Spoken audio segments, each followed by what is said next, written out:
En unos meses se celebrarán las elecciones europeas del 2024. Son unas elecciones muy importantes. Europa está inmersa en una tendencia política enormemente peligrosa, que tiende a la ultraderecha, al racismo, al machismo, a la carrera armamentística, la militarización y el régimen de guerra. Estamos en una subordinación absoluta en nuestra política exterior europea a lo que marcan los Estados Unidos, que están en un proceso de pérdida de hegemonía que nos arrastra a la decadencia y al desastre. En ese contexto, nosotras tenemos muy claro que no nos referenciamos en la familia política del socialliberalismo que representan tanto los Verdes como el Partido Socialista. Se confirmó la noticia el pasado sábado. La secretaria general de Podemos, Ione Belarra, pedía a la que fuera ministra de Igualdad del primer gobierno de coalición, Irene Montero, que aceptase presentarse a las primarias de la formación morada para las elecciones europeas. A los pocos minutos, en un acto con la militancia en Madrid, Irene Montero respondía a Ione Belarra que aceptaba la misión.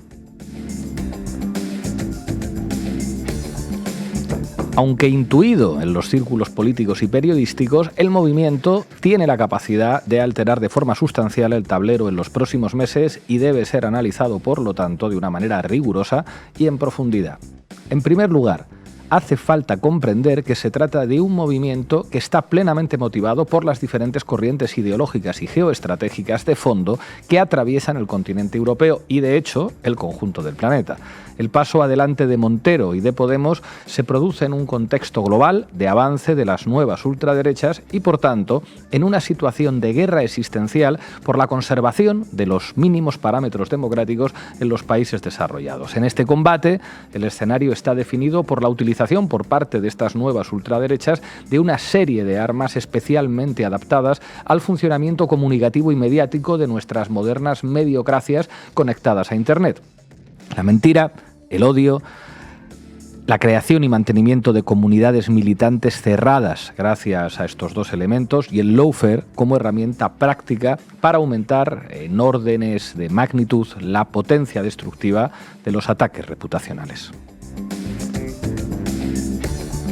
Lo que representa Podemos ante esta amenaza es la convicción de que no se puede frenar esta nueva ola reaccionaria mediante planteamientos tibios que eluden la confrontación, la aceptación de una parte de sus postulados en una búsqueda del inexistente centro político, la exhibición de una buena gestión gubernamental desideologizada y de pequeños avances o la concertación táctica con los poderes económicos judiciales y mediáticos que trabajan de forma directa o indirecta para los reaccionarios, buscando, mediante la tregua, una disminución en la ferocidad de los ataques.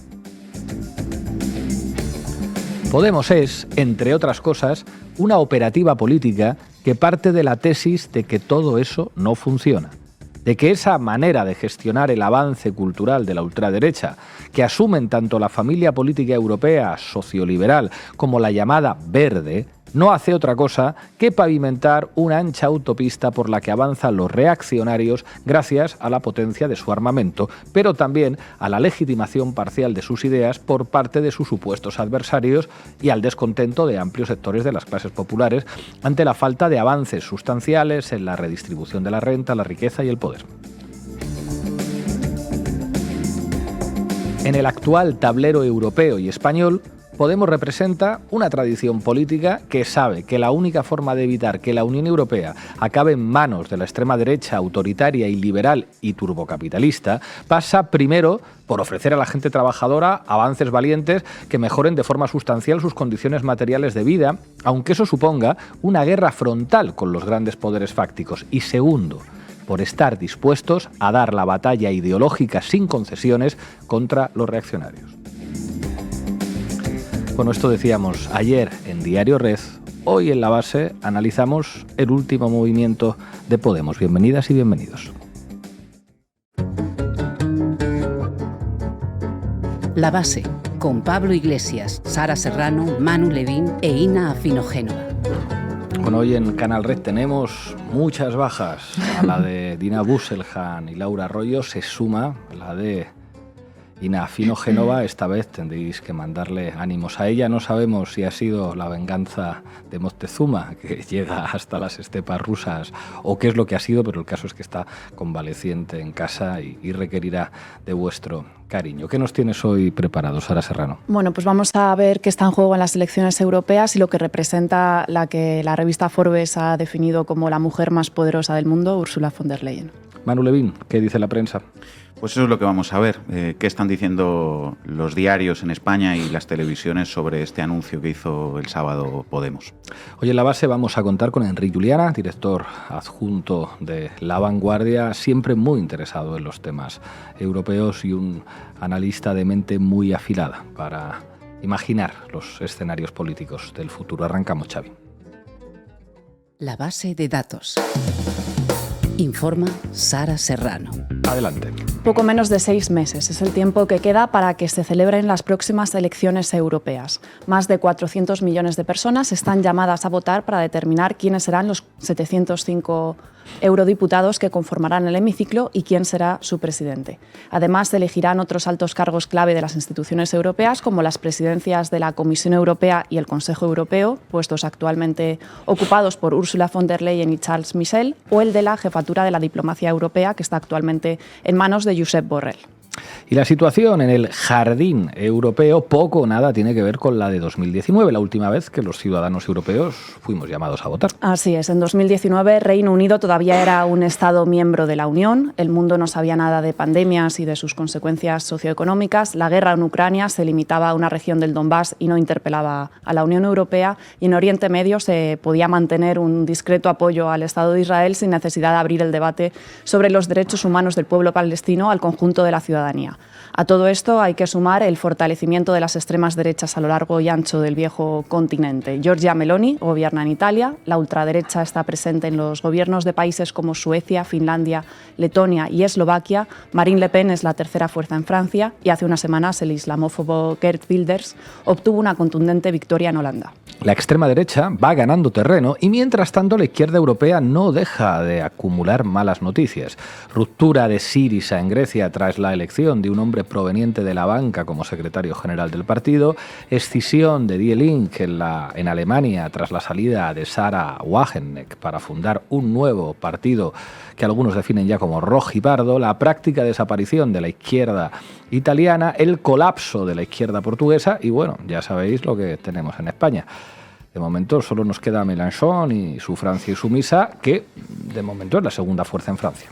La extrema derecha amenaza ahora con irrumpir en el Parlamento Europeo y condicionar la legislatura que arrancará en 2024. Según una encuesta publicada por The Conversation, las fuerzas de ultraderecha y nacionalistas europeas podrían sumar 180 escaños frente a los 130 actuales y pasar a convertirse en la tercera fuerza europea por detrás de los populares y los socialdemócratas. Actualmente son 7 los principales grupos parlamentarios de la Eurocámara. En primer lugar se encuentra el grupo del Partido Popular Europeo, al que pertenece el PP. Le sigue el grupo de los socialistas y demócratas, en el que se integra el PSOE. En tercera posición se encuentran los liberales de Renovar Europa, que actualmente cuenta con diputados de Ciudadanos y del PNV. Le sigue el grupo de extrema derecha Identidad y Democracia, en el que coexisten parlamentarios de la Lega, Alternativa por Alemania, Agrupación Nacional o el Partido de la Libertad de Austria. A continuación están los Verdes, con 71 diputados. Y los conservadores y reformistas europeos con 64. Y cierra el hemiciclo el grupo de la izquierda, el GUE, con 39 escaños, del que forman parte partidos como Podemos, Izquierda Unida, Bildu, Syriza, la Francia Insumisa o el Sinn Féin. Desde 1979, populares y socialdemócratas han reeditado la fórmula de la gran coalición en la Eurocámara. Sin embargo, las elecciones de 2024 podrían romper por primera vez ese equilibrio con una nueva mayoría que incluyese a la ultraderecha y a los ultranacionalistas. Sí, de hecho, el líder del PP europeo, Manfred Weber, que ha alabado recientemente a Giorgia Meloni y a Santiago Abascal, ya ha anunciado cuáles serán las líneas rojas para pactar con la ultraderecha en el Parlamento Europeo. Todos los aliados con los que trabajaremos deben ser, en primer lugar, pro-europeos, es decir, constructivos a nivel europeo, deben ser pro-Ucrania y pro-Israel y deben ser pro-Estado de Derecho. Y estos 3 criterios clave definen nuestro cortafuegos hacia la extrema derecha, esto es lo que ha dicho. El cortafuegos de Weber, en fin. cuando hasta Giorgia Meloni ha pasado de ser una peligrosa antieuropeísta a una aliada constructiva en cuestión de pocos meses, pues no parece que vaya a ser muy complicado que el resto de miembros ultra del Parlamento Europeo cumplan con los estrictos requisitos de Weber para alcanzar un acuerdo. Mientras tanto, en lo que respecta a la izquierda, una de las cuestiones clave es saber cómo se van a distribuir los eurodiputados electos. En España, como comentábamos antes, Irene Montero ya ha anunciado que se va a presentar a las primarias de Podemos para ser candidata, si así lo quieren las bases, y ha dejado claro, ¿no?, el partido que sus eurodiputados se integrarían en el grupo de la izquierda europea, en el Europarlamento. Sin embargo, en Sumar la cosa no está tan clara, porque mientras Izquierda Unida siempre ha estado haciendo política dentro del grupo de la izquierda en el Parlamento Europeo, los herederos de ICV en Sumar, por el contrario, miran más hacia el grupo parlamentario de los Verdes. De hecho, Ernest Urtasun, actual ministro del Gobierno de España, ya era miembro de ese grupo en el Europarlamento. Bueno, veremos cómo quedan las cosas finalmente.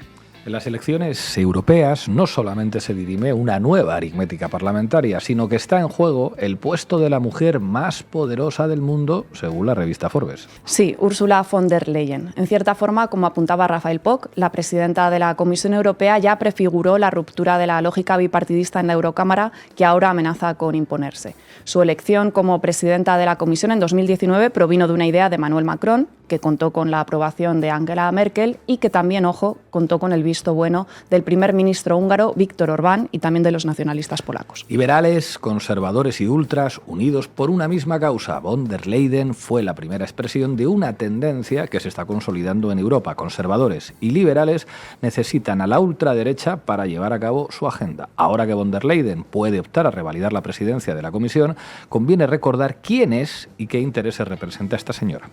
Von der Leyen proviene de una familia de la alta burguesía alemana. Es descendiente del barón Ludwig Knopp, uno de los empresarios más importantes del siglo XIX, e hija de Ernst Albrecht, un importante dirigente de la UCD que ocupó cargos del partido en los parlamentos regionales y también en las instituciones europeas. Úrsula estudió en la Escuela Europea, como gran parte de los hijos de los funcionarios comunitarios en Bruselas, y de vuelta en Alemania inició sus estudios en economía en la Universidad de Göttingen. Tras el secuestro y asesinato del presidente de la patronal alemana, Hans-Martin Schleyer, en 1977, por parte de la Rote Armee Fraktion, su padre la sacó del país y la envió de incógnito a estudiar a Londres. Allí estudió economía política bajo el seudónimo de Ross Latson y la protección constante de la Scotland Yard. El padre de Ursula von der Leyen, al igual que otros muchos políticos de la CDU, acabó engrosando los consejos de administración de las grandes empresas alemanas. En su caso concreto fue director ejecutivo de la compañía alimenticia Balsen, famosa por la producción de dulces. De hecho, Albrecht fue apodado el monstruo de las galletas. Sin embargo, Balsen no solo era famosa por sus galletas, sino por haber erigido su imperio utilizando sus conexiones con el régimen nazi, al que financiaba regularmente, y la mano de obra esclava proveniente de Ucrania y de Polonia. Albrecht tenía motivos para pensar que podía convertirse en un objetivo de la fracción del Ejército Rojo. Úrsula finalizó sus estudios y se fue abriendo paso en la familia conservadora alemana gracias no a méritos propios, sino a las excelentes conexiones que le proporcionó su padre. No tenía experiencia en las instituciones europeas, fue una pésima ministra de Defensa durante el gobierno Merkel, según numerosos analistas, no participó en la campaña electoral de las elecciones europeas y ni siquiera era una gran figura de la derecha. Pero gracias a una carambola diseñada por Macron, acabó ocupando la posición de más poder de la Unión Europea. Lo que sí que tenía era el beneplácito de Estados Unidos. Von der Leyen se ha declarado como una férrea defensora de la militarización de Europa y del proyecto atlantista. Bajo la batuta de Merkel trabajó para aumentar el gasto militar alemán al 2% del PIB, tal y como demandaba Washington. Además, también se jactaba de ser la única potencia continental europea con presencia militar en los países bálticos y también de ser el segundo mayor suministrador de tropas en Afganistán. En una entrevista concedida en 2011 lo dejó muy claro. Su ideal para la Unión Europea era la construcción de unos Estados Unidos de Europa y la creación también de un ejército europeo. Von der Leyen representa la punta de lanza de los intereses de Estados Unidos en Europa y prueba de ello es cómo se ha posicionado en relación a Ucrania y a Israel, ¿verdad? Así es, Ursula von der Leyen presentó la guerra de Ucrania como una guerra existencial para la Unión Europea. Esta es una guerra contra nuestra energía, una guerra contra nuestra economía, una guerra contra nuestros valores y una guerra contra nuestro futuro. Se trata de autocracia contra democracia, dijo. Estas palabras se han traducido en varias visitas a Kiev para mostrar su apoyo a Zelensky, envío de armas a Ucrania y sanciones a Rusia. Vamos a escuchar a von der Leyen explicando por qué la invasión rusa de Ucrania suponía una amenaza civilizatoria para la Unión Europea. It is President Putin who is bringing war back to Europe. And in these dark hours, the European Union and its people stand by Ukraine and its people. We are facing an unprecedented act of aggression by the Russian leadership against a sovereign, independent country. Russia's target is not only Donbas. The target is not only Ukraine. The target is the stability in Europe and the whole of the international peace order. And we will hold President Putin accountable for that. Putin ha traído la guerra de vuelta a Europa. El objetivo de Rusia es la estabilidad de Europa y la totalidad del orden y la paz internacional. Haremos que Putin pague por ello. Como apunta Rafael Poch, von der Leyen es una partidaria de la política de la contención, es decir, del espíritu de la Guerra Fría contra ese Kremlin implacable que obliga a Europa a actuar. Al final no le ha salido demasiado bien, que digamos, la jugada a la Unión Europea de asumir la agenda de política exterior de Estados Unidos. Le ha servido para tener la energía más cara, subir los precios de la cesta de la compra y beneficiar a la industria militar. Y en lo que respecta a Israel, von der Leyen también se ha plegado a los intereses estadounidenses, desafiando incluso la propia posición común europea. Viajó a Israel para mostrar su apoyo a Netanyahu sin el mandato de los ministros de Exteriores y otorgándose a sí misma unas competencias en la dirección de la política exterior europea que no tiene. Allí dijo, entre otras cosas, que Israel tiene derecho a defenderse y que es la línea del frente entre la civilización y la barbarie. Vamos a escucharla en declaraciones posteriores a esa visita. Israel has the right to self-defense in line with international law. Hamas are terrorists, and the Palestinian people are also suffering from that terror, and we have to support them. And there is no contradiction in standing in solidarity with Israel and acting on the humanitarian needs of the Palestinian people. Israel tiene derecho a defenderse y nosotros, la Unión Europea, tenemos que apoyarles. Muy clarita aquí von der Leyen en su respaldo a la ofensiva de Israel en Gaza. Según un reciente Eurobarómetro, el 81% de los europeos cree que las injerencias externas son un problema grave para la democracia y, mientras tanto, la presidenta de la Comisión Europea haciendo política al dictado de los Estados Unidos. Gracias, Sara. A ti. Yes, we have to do more also on tanks. But the most important and the crucial part is that we do it together and that we do not do the blame game in Europe because we are fighting a war against Russia. Tremendo. En fin, Manu Levin, ¿qué tenemos? ¿Qué tal, Pablo? Vamos, Xavi. Titulares al banquillo. El análisis mediático de Manu Levin. Bueno, vamos a venirnos un poquito más aquí a España para ver qué están diciendo los poderes mediáticos en nuestro país sobre el anuncio de Podemos de este sábado. Vamos a partir, si os parece, de algunos titulares, digamos, asépticos, titulares meramente informativos sobre lo anunciado, y después vamos a ver otros que vienen con mucha más carga valorativa y en algunos casos que son bastante retorcidos, tengo que decir. Pues vamos con ello. ¿Cuáles son los ejemplos de titulares informativos? Pues fijaos, El Salto. Irene Montero será la candidata de Podemos en las elecciones europeas de 2024 si así lo decide la militancia. Y es tal cual, ¿no? Lo que dice el titular no es otra cosa que lo que anunció Ione Belarra. Otro ejemplo, La Marea. Podemos propone a Irene Montero como candidata a las europeas. Pues otro titular que simplemente informa, ¿no? Ya veis que sí. Podemos propone a Irene Montero como candidata a las europeas. Limpio. Pues no es tan difícil, ¿no? Y uno más, os leo. Eldiario.es. Irene Montero se presentará a las primarias de Podemos para las elecciones europeas. Pues teniendo en cuenta lo que suele ser la costumbre, la verdad es que uno incluso se sorprende cuando lee este tipo de titulares en relación a Podemos, que simplemente dan una información sin sacar el colmillo todavía. La verdad es que sí. Ahora bien, los titulares como estos, digamos, objetivos, son la excepción, porque prácticamente todos los demás diarios sí que se mantienen respetuosos con esa costumbre que decías, Pablo. Es importante guardar las tradiciones y más en Navidad, y vienen con titulares mucho más afilados y que buscan enmarcar y generar un determinado relato ya sobre esta decisión.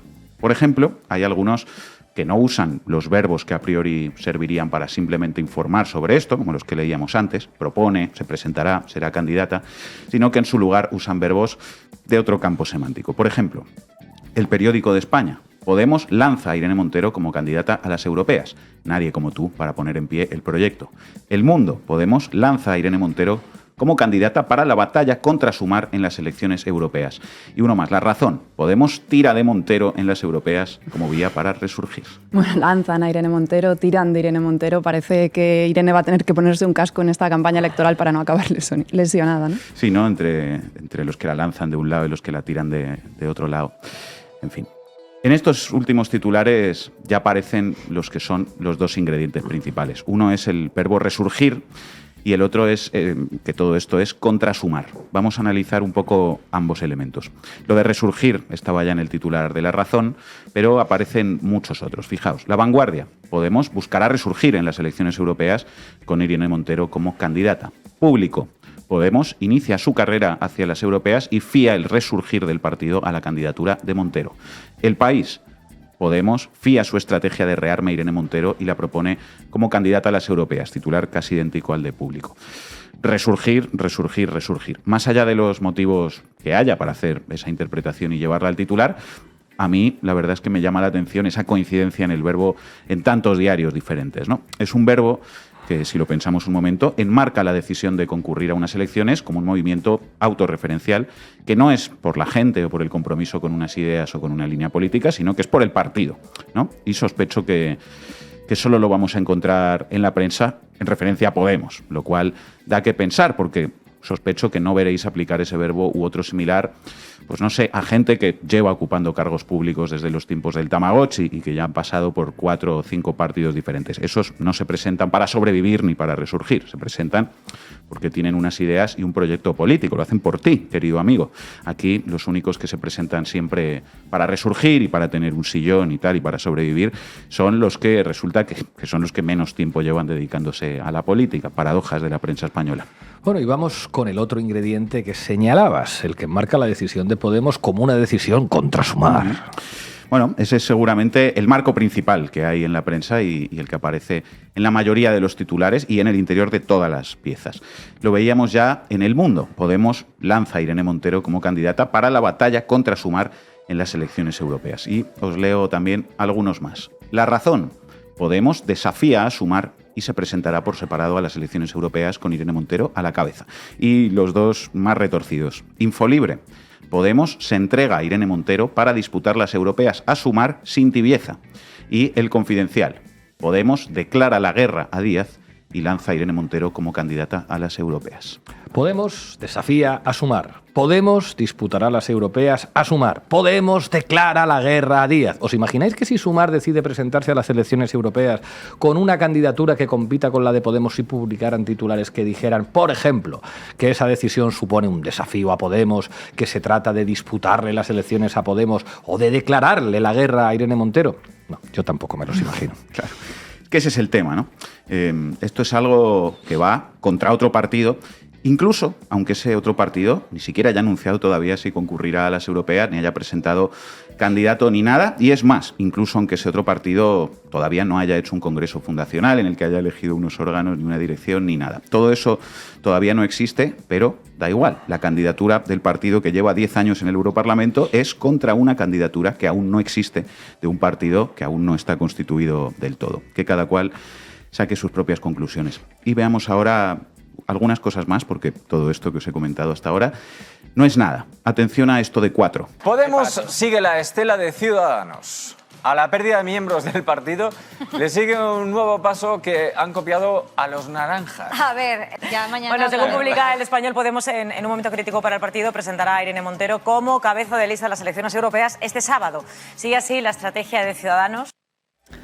Vaya, así que presentarse a unas elecciones es, a fin de cuentas, según Cuatro, copiar la estrategia de otro partido, ¿no? Pues claro, porque el otro también se presenta a las elecciones. El PSOE se presentará a las elecciones generales en una copia de la estrategia del PP, que también se presentará a las generales. ¿Os imagináis? El PNV pide el voto en las elecciones, copiando a Bildu, que también pide el voto. Esquerra Republicana ha anunciado su lema de campaña, con lo que está copiando al BNG, que también tiene un lema de campaña. Y una sede tiene también, en fin. Un par de cosas más. ¿Sabéis cuánto cobra un eurodiputado? ¿Cuántas dietas tiene? ¿Cuánto cobran sus asesores? ¿Cuánto paga por el parking y por el café en el Europarlamento? No, ¿verdad? Bueno, pues tranquilos, que ahora que Podemos anunció lo que anunció, os vais a enterar de todo esto. La razón, el sueldo que recibirá Irene Montero en caso de ser eurodiputada. Claro, porque solamente los de Podemos cobran un salario cuando son cargos públicos. ¿O no lo sabíais? Los demás lo hacen todo por la cara. Así es. El Periódico de España. Podemos logra un chute económico para afrontar la campaña de las europeas y enfrentarse a Sumar. Podemos se hace con 2 escaños en el Parlamento Europeo y accede a una veintena de liberados para upar a Irene Montero en junio. Los partidos respetables reciben una financiación pública por su representación en las instituciones, menos Podemos, que recibe un buen chute en vena. Menudo yonkis, estos de Podemos. Menudo yonkis. Y lo mismo de nuevo en Cuatro. Podemos espera conseguir su propia voz, que no es otra que la voz de Irene Montero. Una Unión Europea donde la democracia y el feminismo se den la mano. La búsqueda de una voz propia, que también tiene algo de película, pongamos La Sirenita, tiene un lado mucho más prosaico. 32.508,74 euros. Es lo que abona el Estado a los partidos por cada escaño obtenido en las europeas, más 1,08 euros por cada voto obtenido, siempre que consigan representación. Si Podemos espera al menos 2 diputados y como media se necesitan unos 300.000 votos por cada uno, confían entonces en conseguir una subvención que rondaría los 700.000 euros al año como mínimo para el partido. A eso hay que añadir los 9.000 euros de salario más dietas, oficina y asistentes para los parlamentarios. Y es que la voz propia es importante, pero tener gasolina es imprescindible.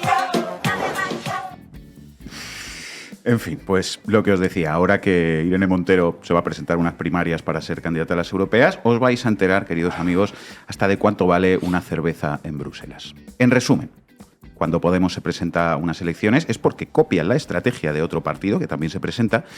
No se presenta por la gente, sino por sí mismo. Se presenta para hacerle la guerra a otro y para competir con una candidatura que no existe. Y, por supuesto, es una vergüenza que reciban un salario o financiación pública por ello.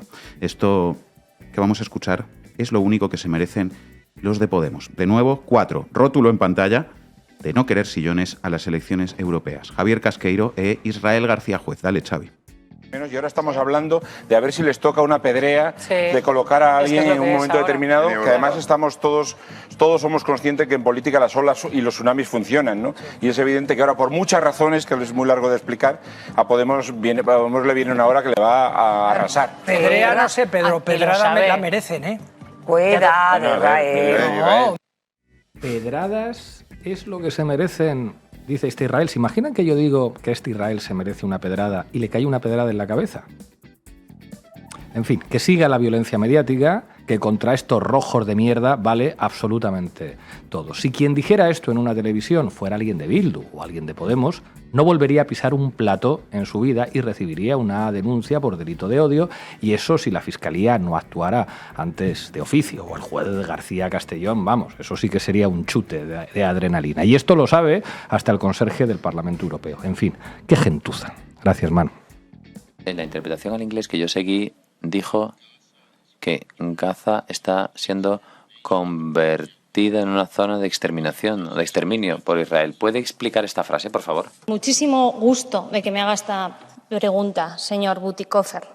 Lo que estamos viviendo en los últimos 2 meses son vulneraciones continuas al derecho internacional. Bueno, hoy en la base nos acompaña Enric Juliana, director adjunto de La Vanguardia. Enric, muchísimas gracias por atender una vez más a la base. Muchas gracias a vosotros.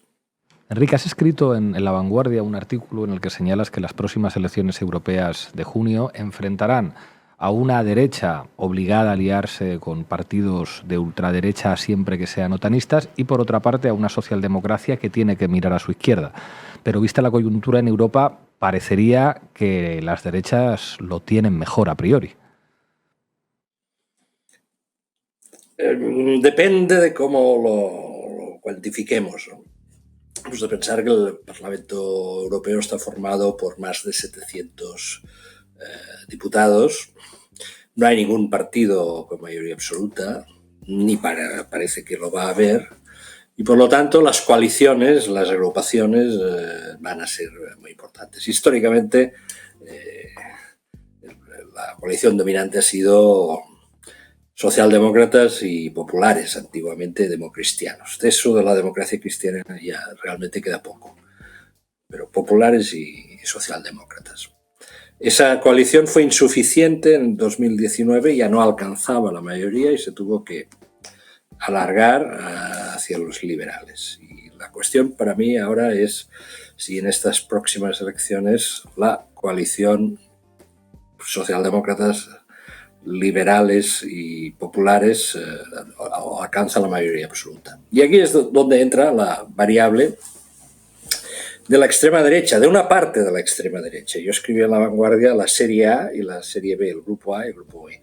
¿Qué diferenciaría el grupo A del grupo B? Pues el grupo A estaría formado por aquellos partidos ultras que son en estos momentos leales a la OTAN, especialmente en la guerra de Ucrania. Y ahí estarían pues desde los Hermanos de Italia, que es el partido que encabeza el gobierno italiano actualmente, estaría Vox, estarían los polacos de Ley y Justicia, por ejemplo, que acaban de perder las elecciones en Polonia.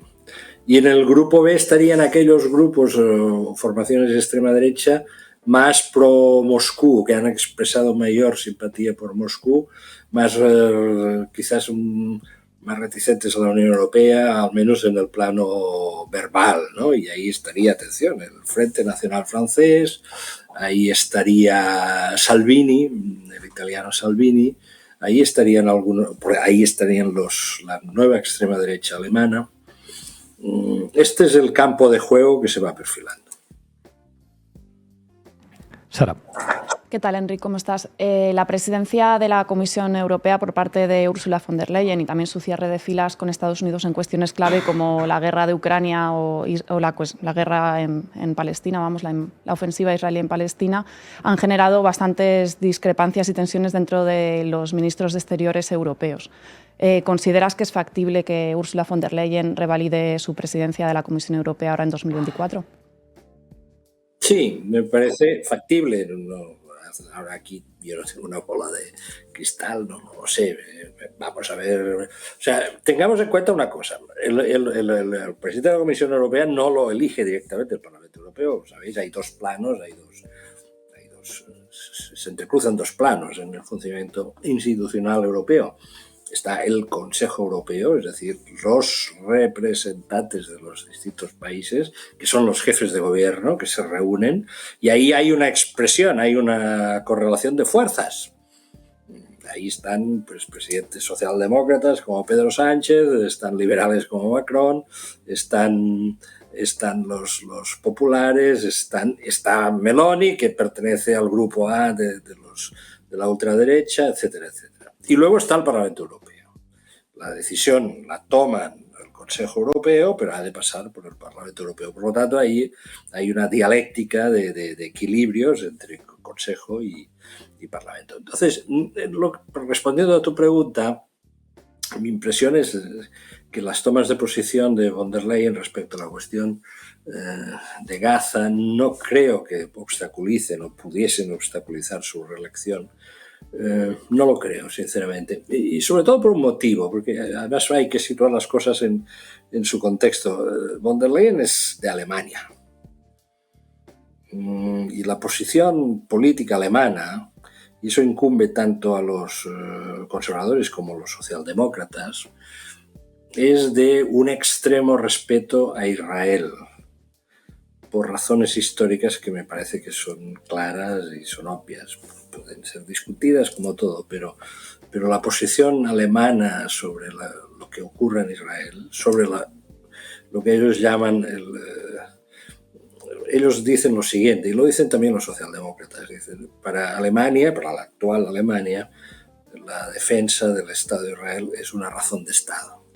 Insisto, los motivos históricos creo que son son bastante conocidos y en fin, son aplastantes desde el punto de vista histórico para esa actitud. Buenas tardes, Enric. Muchas gracias por atendernos. Parece que hay una fractura creciente, digamos, entre los verdes y los socialdemócratas por un lado y la izquierda europea por otro, en lo que respecta tanto a Ucrania como a lo que sucede también en Palestina, ¿no? Cuando uno escucha a líderes como Yone Belarra o como Jean-Luc Mélenchon, sus discursos al respecto de estas cuestiones distan bastante de los que mantienen figuras como Yolanda Díaz o como los verdes europeos. Te quería preguntar si crees que estos dos temas van a ser determinantes en estas elecciones europeas o si, por el contrario, crees que no van a ser clivajes, digamos, fundamentales en esta campaña. Buenas tardes. Mira, yo recurriría a una vieja fórmula retórica que quizás ahora está un poco pasada de moda. Se hablaba hace años de la contradicción principal y de las contradicciones secundarias, ¿no? Toda contradicción, todo el factor de tensión tiene su importancia, pero siempre hay uno que manda más que los otros, ¿no?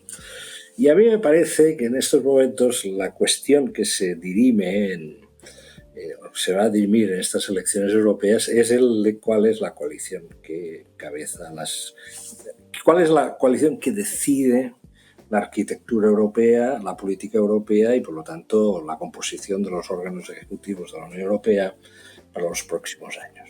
Es decir, quién marca el rumbo y con qué proporción esa coalición, sus distintos componentes, digamos, influyen en ella, ¿no?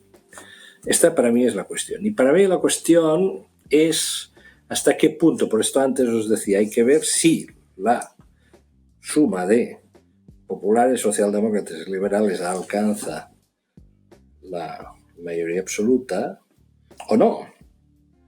Porque lo que está encima de la mesa y se ha planteado sin ningún tipo de inhibición por parte de algunos dirigentes políticos, sobre todo del Partido Popular Europeo, es la posibilidad de recurrir a lo que os he dicho antes, el grupo A de la extrema derecha, es decir, aquellos partidos ultraderechistas que se han mostrado en estos últimos meses claramente leales a la OTAN, sobre todo en la guerra de Ucrania. Es decir, hacer una prolongación del Partido Popular Europeo hacia su extrema derecha para configurar un nuevo tipo de alianza que, atención, podría excluir a los socialdemócratas. Esto sería muy grande, muy fuerte. Pensemos que desde los años 60 toda la arquitectura europea y europeístas tiene como componentes básicos democristianos y socialdemócratas. Imaginemos que la novedad de 2024 fuese que los socialdemócratas son marginados o incluso excluidos de una mayoría de la Unión Europea. Esto sería un fortísimo cambio de época en Europa. Pero si no alcanza la mayoría, ¿cuáles son los movimientos? Os doy un dato de los últimos días, encuestas francesas, encuestas de Francia. Frente Nacional está por delante. 6 puntos, si no recuerdo mal, 6 puntos por delante de Macron, que son los liberales. 6 puntos por delante. Frente Nacional, que pertenecería al grupo B. Ese grupo de una extrema derecha más reticente a la Unión Europea, con más amistades en Moscú, con la cual los del PPE ni se atreven a plantear la posibilidad de una alianza. Este creo que es el núcleo de la cuestión. Ahora, a su vez, evidentemente, hay otros muchos puntos de tensión, que podríamos llamarles contradicciones secundarias, y con ello no quiero minimizar su importancia, ¿no? Pero pienso que para mí el dibujo es este. Enric Juliana, muchísimas gracias por atender a la base. Seguiremos hablando. Gracias a vosotros, muchas gracias. Llegamos al final, ahora que se habla de tanto fascismo, de tanto patriotismo, fascismo que viene desde Italia. Vamos a acabar con un tema de Giorgio Gaber, Io non mi sento italiano. Hasta mañana.